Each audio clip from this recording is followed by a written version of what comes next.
Reading for Kids presents Stone Soup, an Old Tale, told and pictured by Marcia Brown. 3 soldiers trudged down a road in a strange country. They were on their way home from the wars. Besides being tired, they were hungry. In fact, they had eaten nothing for 2 days. "How I would like a good dinner tonight," said the first. "And a bed to sleep in," said the second. "But all that is impossible," said the third. "We must march on." On they marched. Suddenly, ahead of them, they saw the lights of a village. "Maybe we'll find a bite to eat there," said the first. "And a loft to sleep in," said the second. "No harm in asking," said the third. Now the peasants of that place feared strangers.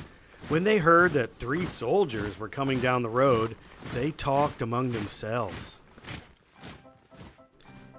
"Here come 3 soldiers.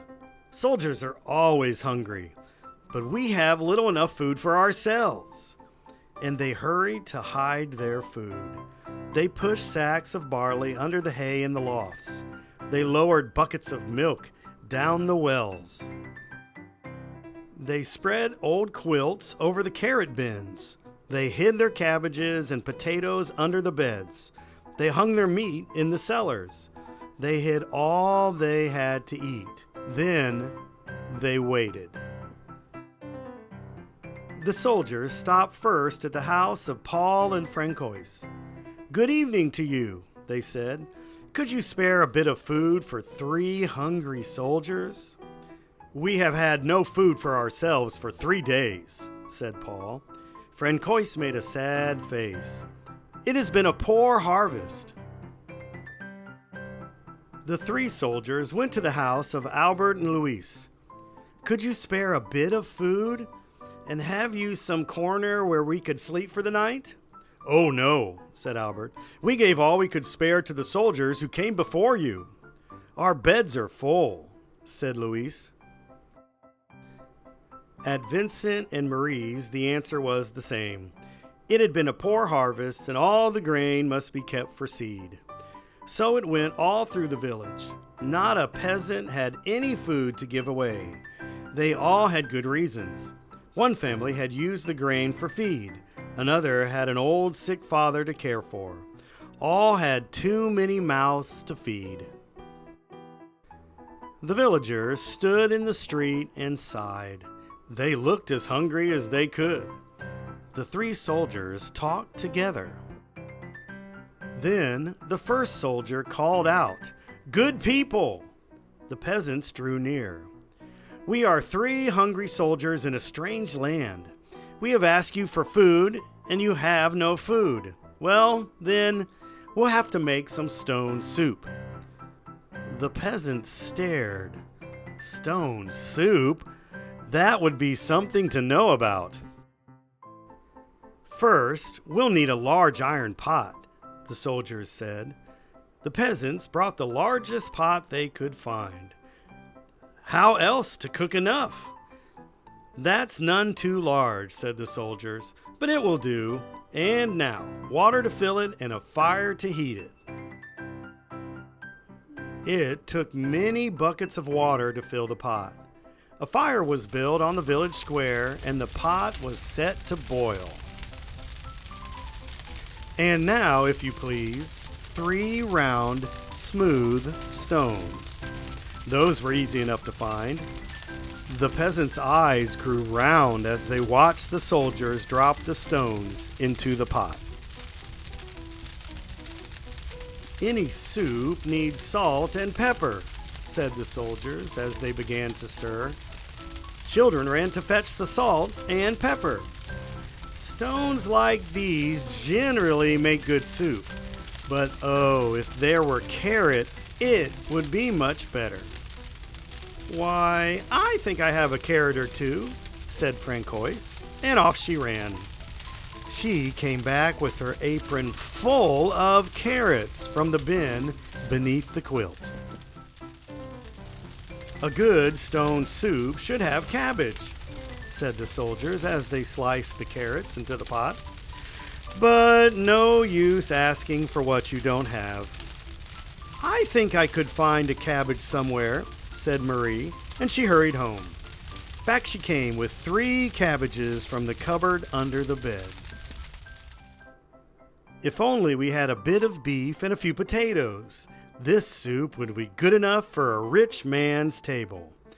The peasants thought that over. They remembered their potatoes and the sides of beef hanging in the cellars. They ran to fetch them. A rich man's soup, and all from a few stones. It seemed like magic.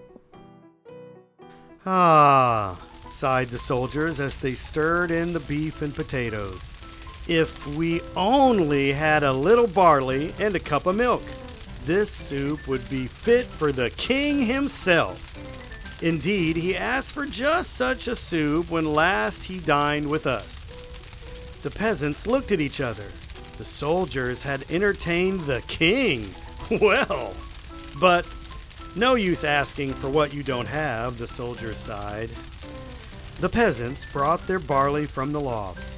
They brought their milk from the wells. The soldiers stirred the barley and milk into the steaming broth while the peasants stared.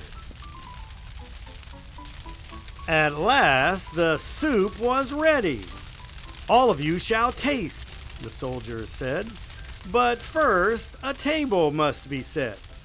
Great tables were placed in the square, and all around were lighted torches. Such a soup! How good it smelled! Truly fit for a king! But then the peasants asked themselves, would not such a soup require bread, and a roast, and cider?